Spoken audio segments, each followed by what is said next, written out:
Now, the next topic is markets everywhere. Markets everywhere? How can you find markets everywhere? Can I find any market at my home? No, it's in my hand. That is our mobile phone. Yes, through the internet, through the different apps, and number of apps are there through which we are purchasing the goods. For an example, within 10 minutes, one of the app is getting the things to you at your doorstep.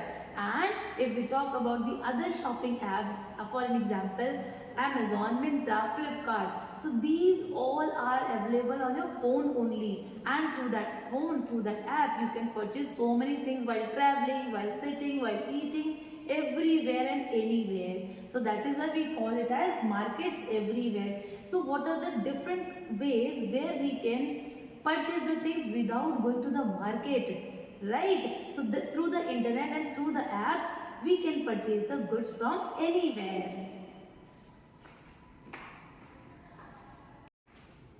So here we are coming towards the end of this chapter. The last topic is markets and equalities. Markets and equalities. How we can see that market is also there and equality should be there, and what kind of equality you can see? No ma'am, in the markets every kind of person we can see. Everybody is buying the same thing with the same price only, whatever the MRP is written there. No, it is not so. Let me give you an example. If we take an example of some of the mall, and you must have seen some of the videos also, that if you're properly dressed up and if your appearance is good, so in the mall or any kind of complexes, you will be entered without asking any question.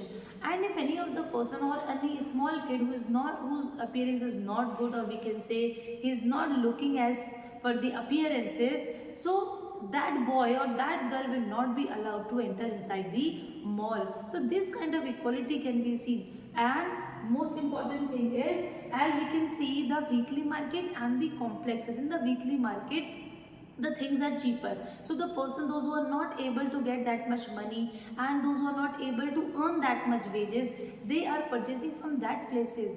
And in the malls, so the person, those who are getting much money, they can purchase from there. So that is why these consumers are also has been divided according to the markets and the price available on the products. So here is the 12th goal. This is sustainable developmental goal, and the 12th goal tells us about responsible consumption and production.